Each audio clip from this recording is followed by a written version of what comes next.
Dan Brown is the author responsible for several of the century's best-selling works, particularly familiar novels such as The Da Vinci Code, Angels and Demons, The Lost Symbol, and Inferno.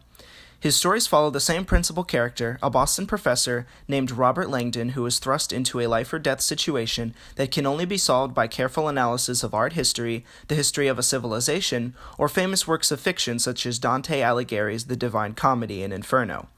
His semi-linear format of storytelling doesn't seem to affect sales, as he continues to rake in millions off of his New York Times bestsellers. It's strikingly different from the others, but obviously same character and a crazy guy's left a clue path. I mean, that's not giving anything away. Film adaptations of his works, however, they seem to fall flat. From The Da Vinci Code to director Ron Howard's latest adaptation, Inferno, the films have been making significantly less with worse reviews, even after adjusting for inflation. Inferno made $34 million back of its $75 million budget domestically and was forced to seek out a profit overseas, making $185 million in other countries. Is this due to a case of differing authorship and miscommunication from book to screen, or something more? Ron Howard, the Oscar-winning director behind A Beautiful Mind, is responsible for all three of the Dan Brown adaptations, starting with Da Vinci Code in 2006. Dan is a brilliant guy. He's sort of invented a new genre in a way. You can't really compare these books or movies directly to other films. The screenwriter for Da Vinci Code was Akiva Goldsman, the screenwriter of A Beautiful Mind. David Coop was responsible for the screenplays of Angels and Demons as well as Inferno, with a history of writing credits on the Jurassic Park films, the original Spider-Man back in 2002, and unfortunately the latest Indiana Jones film. The difference in success can be analyzed through, as Truffaut would say, the faithfulness to the spirit of the work being adapted as well as the talent the writers and filmmakers used in creating the adaptation. When asked about his method on approaching adaptations in an interview, Akiva Goldsman literally said, "I think there's an obligation to be true in spirit to the source." He believed that any alteration to a story would potentially be perceived as damage because it is change. Either Goldsman studied up on Truffaut before his interview, or he's just that good at film theory. On the other hand, Inferno screenwriter David Coop had a much more lenient approach concerning the art of adapting. He believes that movies and books are inherently very different, and changes are often made to translate one to the other. In Inferno, the ending of the film is astronomically different from that of the book. In the former, a biochemical weapon is diffused at the last possible second, and everyone goes home happy. The greatest sins in human history have been committed in the name of love. No one will look on this act and call it love. In the latter, the weapon detonates, causing infertility in 1/3 of the world's population. Was this change in good taste? David Coop states that the ending was not something that he felt he could dramatize very well in terms of on-screen actions. Ron Howard stated that the ending of the novel was meant for a novel and required a tremendous amount of explanation to execute. He believed that the elements of Inferno's third act did not impact the movie's central themes enough to make the novel's ending unavoidable. The central themes were consistent with Truffaut's idea of equivalence, but the third act was sheer betrayal. Nevertheless, Howard's goal was simply to deliver a satisfying movie-going experience.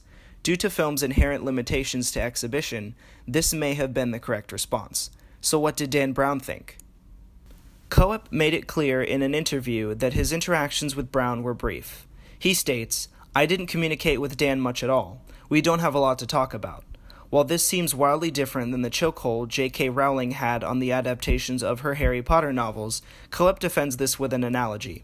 If someone else adopts your child, I don't think you want to watch them raise them. Writing is very solitary, it's very slow. Making movies is a cast of thousands. It takes so many of you guys to make a movie, and it's a much better spectator sport than watching a writer.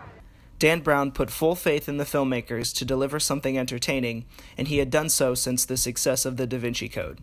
He reports that upon seeing that the ending of Inferno had been drastically altered, he said this, "Hey, the ending is different," to which the filmmakers said, "Yep."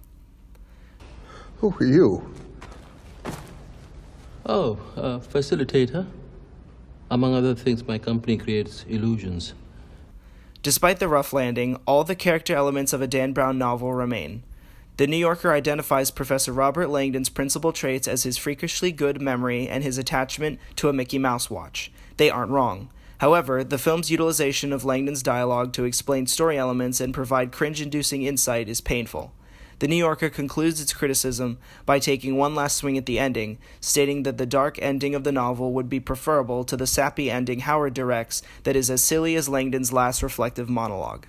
For a greater good, humanity Genius is does meant not come with extra rights. No, it Sienna. comes with the responsibility to take action when others won't. In conclusion, critical evidence shows that Ron Howard's efforts to cram the extensive novel Inferno into a feature film was a mess, and its solution of rushing the audience through the film was obvious. While the idea of altering the ending seems to have been in cinema's best interest, it did not resonate well with many critics.